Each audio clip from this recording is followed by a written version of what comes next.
Akkam jirtu kabajamtoota daawwattootaa fi hordoftoota Oromiyaa Freedom Media dambalii gungumaa uummatarraa oduu isin dhageessifna jalqaba irratti hangafoota oduu.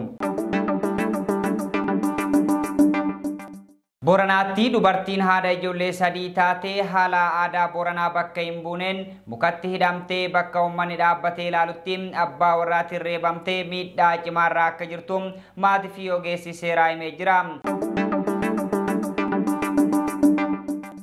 Humnoonni fiinxaleeyyii faannoo Amaaraa aanaadharraa gandoota adda addaatti kallattii addaan haleellaa haaraa raawwataniin namoonni nagaa ajjeefamuu kaan immoo madaa'uu qabeenyi uummataa saamamuu jiraattonni OFM itti himanii jiru. Bu'aa barattootaa fooyyessuu keessatti gahee warraa olaanaadha jedhame. Itoophiyaa fi biyyoonni loltoota gumaachan biroo ergamaa nagaa kabachiisuu Soomaaliyaa haaraa keessaa itti fufsiisuu fedhii qabaachuu ibsanii jiru. Oduu kennaa ibaatiin Kooriyaan kaabaa Raashiyaadhaaf Yuukireen keessatti akka loltuuf loltoota isii kumaa hedduu erguudhaaf akka jirtu dhaabbanni tika Kooriyaa kaabaa beeksise.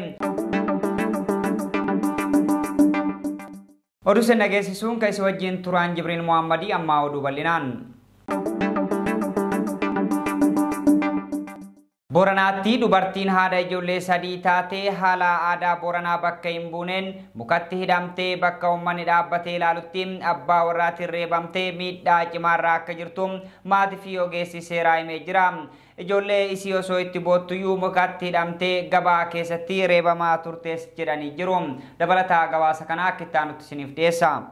Booranaatti dubartiin haadha ijoollee sadii taatee haala aadaa Booranaa bakka hin buuneen mukatti hidhamtee bakka uummanni dhaabbatee ilaalutti abbaa warraa isiitiin reebamtee miidhaa cimaarraa akka jirtu maatii fi ogeessi seeraa himanii jiru. Dubartiin Kuush Bonayyaa jedhamtu kun godina Booranaa Bahaa aanaa Waacileetti murtii jaarsolee lafa gabaatti mukatti hidhamtee abbaa warraa ishee Galgaloo Waariyootiin gara jabinaan yoo reebamtu viidiyoon mul'isu miidiyaa hawaasaa irratti qoodamee ijoo dubbii ta'e ture. Miseensonni maatii miidhamtuu kanaa kan ta'an obbo Jaarsoo Bulee BBC'tti akka himanitti miidhamtuun erga abbaan warraa ishee gara raayyaa ittisa biyyaa deemee booda waggaa 4f ijoollee ishee qofaa guddiste. Yeroo inni deebi'e garuu walii galanii jiraachuu hin dandeenye jedha. Si'a hedduu waldhabbiin baay'atee jalaa baatee yeroo hedduu deebite. Ta'ullee akka aadaatti warri ishee fi akkasuma jaarsi akka walii obsan wal danda'anii akka waliin jiraatan amansiisanii yeroo hedduu araaramanii jireenya itti fufsiisuu himanii jiru. Rakkoon ishee fooyya'insa dhabee jennaan jalaa baatee warra gosa abbaa isheetti baqattee jaarsoleen Booranaa waldhabbii isaanii dubbii kee manuma keessatti siiqorraa galii jedhaniin isheen garuu immoo diddee jaarsoliin intalti dubbii jaarsaa fudhachuu waan diddeef kaatii mukatti hidhaa reebaa jedhanii murteessan jedhanii. Mukatti hidhanii ganda isiin keessa jiraataa turte keessatti ummata itti baasanii reebsisanii ilmoo isii osoo itti boossuyyoo ummanni dhaabbatee osoo ilaaluu akkana tolchanii namni tokkolleen akka irraan dhorkine godhanii akkanaan dararan jedhamee jira.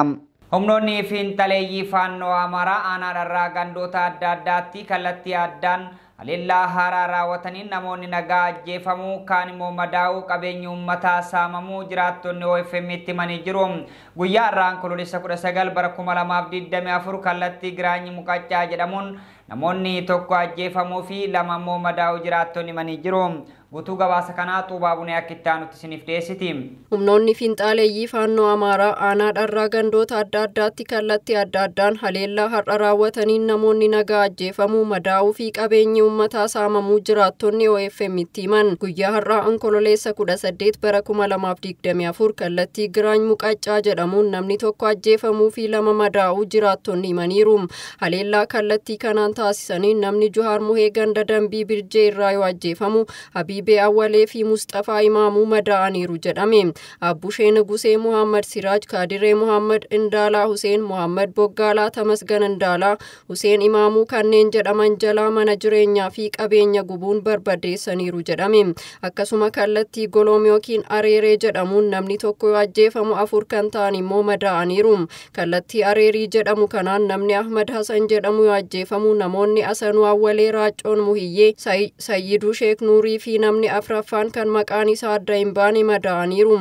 Kallattii ganda Birjeetiinis namni Mabraatee Ayyaalew jedhamu ajjeefamu, kan madaa'anis jiraachuu maddeen aanichaa OFM'tti himaniiru.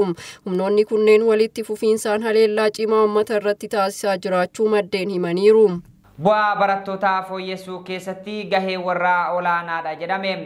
Biroon barnoota bulchiinsa magaalaa Finfinnee Daayireektara raawwii sagantaa fooyya'insa manneen barnootaa waajjira barnoota bulchiinsa magaalaa Finfinnee gareen fooyya'insa manneen barnootaa deeggarsa barattootaa akkasuma barnoota dubartootaa fi qaama miidhamtoota ilaalchisee leenjii waaraa kennuuf jiraachuu isaa beeksisee jira. Guutuu gabaasa kanaa Naafiyaad Muhammad Akittaanutti isiniif dhiyeessa. Bu'aa barattootaa fooyyessuu keessatti gahee warraa olaanaa ta'uu ibsameera. Biiroon barnoota bulchiinsa magaalaa Finfinnee Daayireektoreetiin raawwii sagantaa fooyya'insa manneen barnootaa waajjira barnoota bulchiinsa magaalaa Finfinnee gareen fooyya'insa manneen barnootaa deeggarsa barnoota barattoota dubartootaa fi qaama miidhamtoota ilaalchisee leenjii warraaf kennaa jiraachuu beeksise. Leenjichi bu'aa barattootaa fooyyessuu keessatti gahee warri qaban deeggarsaa fi kunuunsa qaama miidhamtootaa, hirmaannaa barattoota dubaraa fi yaadrimee fooyya'insa barnootaa irratti kan xiyyeeffate ta'uun ibsamee jira. Daayireektoreetii fooyya'insa manneen barnootaa fi dhiyeessii qabeenyaa obbo Qaxala Fiqira Maariyaam yeroo leenjichaa eegalan mata dureewwan leenjichaa keessatti uwwifaman guddina waliigalaa fi ga'umsa barnoota barattootaa fooyyessuuf kan gargaaran ta'uu ibsaniiru. Daayireektorichi itti dabaluudhaan warra hirmaattota leenjichaa waajjirichaa fi warra barattootaa irraa maaltu akka eeggamu gama qabeenya dhiyeessuu fi iddoo barnootaa mijataa barattoonni qaama miidhamtootaa fi dubartoota aanaa isaanii dhufaniif qopheessuun hubannoo ni argatu jedhaniiru. Gara mana barumsaatti erga dhufanii booda ga'umsa qabaachuu bu'aa daa'immanii fooyyessuu keessatti gahee warri qaban ilaalchisee sanada kan dhiyeessan obbo Rabbiraa Dhugaasaa warri fi guddistoonni qooda fudhattoota osoo hin taane abbaa bu'aa qabeessummaa barattootaa ta'uu hubachuun bu'aa barattootaa fooyyessuu keessatti kunuunsa gaarii fi deeggarsa akka godhan gaafataniiru. Leenjiin deeggarsaa UNICEF mata duree wal fakkaatu irratti warra barattoota godina Gullallee irraa dhufaniif mata duree caqafame irratti guyyoota 3 kan kennamu yoo ta'u, kan itti aanu immoo warra godina xiqqaa biroo jiraniif kan kennamu ta'uu odeeffannoon daayireektoreetii irraa argame ni mul'isa. Itoophiyaa fi biyyoonni loltoota gumaachan biroo ergamaa nagaa kabachiisuu Soomaaliyaa haaraa keessaa itti fufsiisuu fedhii qabaachuu ibsanii jiru. Itoophiyaa dabalatee ministeeronni ittisaa biyyoota Soomaaliyaa ergama ce'umsaa gamtaa Afrikaa yookaan ATMIS irratti loltoota gumaachan biroo ergama haaraatti Soomaaliyaa keessatti hojii nagaa eegsisuu isaanii itti fufsiisuu fedhii qabaachuu fi qophii ta'uu isaanii ibsanii jiru. Dabalataa gabaasa kana Xubaabunee Akittaanutti dhiyeessiti. Itoophiyaa fi biyyoonni loltoota gumaachan biroo ergama nagaa kabachiisaa Somaaliyaa haaraa keessa itti fufuu fedhii qabaachuu ibsan. Itoophiyaa dabalatee ministeeronni ittisa biyyoota Somaaliyaatti ergama ce'umsaa gamtaa Afrikaa yookiin ATMIS irratti loltoota gumaachan biroo ergama haaraatiin Somaaliyaa keessatti hojii nagaa eegsisuu isaanii itti fufuuf fedhii qabaachuu fi qophii ta'uu isaanii ibsan. Yaa'ii hooggantoota raayyaa ittisa Afrikaa tibbana Finfinneetti gaggeeffameen cinaatti ministeeronni Somaaliyaatti loltoota gumaachan kanneen akka Buruundii, Jibuutii, Itoophiyaa, Keeniyaa fi Ugaandaa walgahiin onkololeessa 16 bara 2024 taasisan irratti murtee kana dabarsaniiru. Ibsi waloo ministeerota kanneen akka ibsutti waggoota 17 darban keessatti biyyoota loltoota gumaachan Somaaliyaa keessatti qabsoo shororkeessummaa irratti godhanii fi biyyattii tasgabbeessuu keessatti wareegamni kaffalan olaanaa ta'uu ibsaniiru.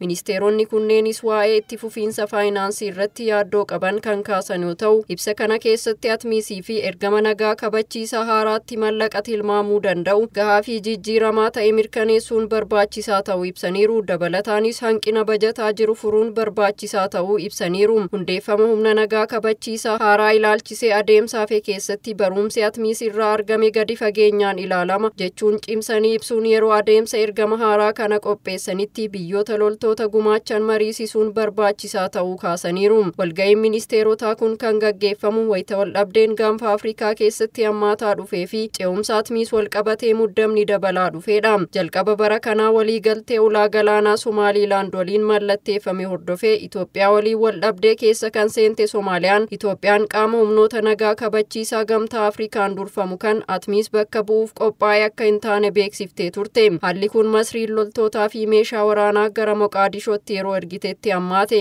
Kan hordofee Itoophiyaan ce'umsaat miisirraa yaaddoo qabdu ibsiteetti. Dhiyeenya kana ammoo Somaaliyaa, Masrii fi Eertiraan marii gamsadii Asmaratti gaggeessanii Somaaliyaan daangaa lafaa fi galaanaa ishee akka eegdu tumsuuf walii galaniiru. Oduu kennaa ibaatiin Kooriyaan kaabaa Raashiyaadhaaf Yuukireen keessatti akka loltuuf loltoota isii kumaa hedduu erguudhaaf akka jirtu dhaabbanni tika Kooriyaa kaabaa beeksise. Akka tikni Kooriyaa kaabaa ibsetti Kooriyaan kaabaa loltoota hanga 12,000 ta'an Raashiyaatti erguudhaaf jirtis jedhame. Guutuu gabaasa kanaa kittaanutti isiniif dhiyeessa. Kooriyaan kaabaa Raashiyaadhaaf Yuukireen keessatti akka loltuuf loltoota isii kuma hedduu erguudhaaf akka jirtu dhaabbanni tika Kooriyaa kaabaa beeksise. Akka tika Kooriyaa kaabaa ibsetti Kooriyaa kaabaan loltoota hanga 12,000 ta'an Raashiyaatti erguudhaaf jirti. Tarkaanfii Kooriyaa kaabaa kana yaaddoo nageenyaa cimaa jechuudhaan ibsee jira. Pirezidaantii Yuukireen Volodymyr Zelensky'n loltoonni Pyongyang 10,000 ta'an waraana kanatti makamuu akka danda'an odeeffannoo tika isaanii qaqqabu kanaan dura dubbatu isaanii ibsee jira.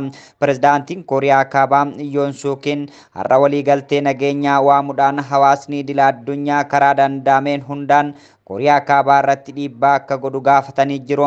Kanaan dura Kooriyaan kaabaa meeshaalee waraanaa Raashiyaadhaaf ergaa turte jedhamuudhaan hamatamaa turte. Amma immoo loltoota isii Raashiyaadhaaf erguudhaan michummaa ishii Mooskoo waliin jabeeffataa jirtis jedhamee jira. Pirezidaantiin Kooriyaa kibbaa har'a qondaaltota tikaa fi waraana biyyattii isaanii waliin marii gaggeessanii jiru.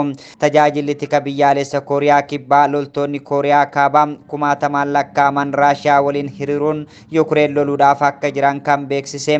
Tikni Yuukireen Raashiyaan garee waraanaa loltoota Kooriyaa kaabaa hundeessaa akka jirtu erga ibsee guyyaa tokko boodaadha. Jalqabaa torban kanaa pirezidaantii Puutiin waliigalteewwan waraana Kooriyaa kaabaa fi Raashiyaa gidduutti taasifame kaabineen isaanii akka raggaasifamu dhiyeessee ture. Waliigaltee waraanaa Pyongyang fi Mooskoon isaan lamaan keessaa tokko humna biraan yoo haleellaan irratti gaggeeffame waliif birmachuu kan jedhudha. Maddeen waraanaa BBC Raashiyaatti akka himanitti loltoonni Kooriyaa kaabaa hedduunis Raashiyaa keessaa qubsiifamanii jiru. Xiinxaltoonni waraanaa tokko tokko ammoo gareen waraana Raashiyaa tokko tokko loltoota Kooriyaa kaabaa kana ofitti makuu irratti rakkoo akka isaan mudatu kaasanii jiru. Rakkoo garaagarummaa afaanii qofa osoo hin taane loltoonni Kooriyaa kaabaa yeroo dhiyoottis muuxannoo haaraadhaan akka hin qabamne himu xiinxaltoonni kunniin. Loltoonni Kooriyaa kaabaa kun daangaa Raashiyaa fi Yuukireen bakka muraasa qubsiifamanii daangaa eeguun alaa adda waraanaa deemanii loluudhaaf muuxannoo akka hin qabaannes dubbatanii jiru. Egaa kabajamtoota daawwattootaa fi hordoftoota Oromiyaa Freedom Media dambalii gunguma uummatarraa oduu narraaf qopheeffanne kanneen hangammaa turanii oduu isin dhageessuun keessi wajjin ture Jibriil Muhammadii ogummaa kaameraaf teeknikaan Umar Jamaaltu na faana ture qophiilee OFM kanneen hafa waliin turtii gaarii.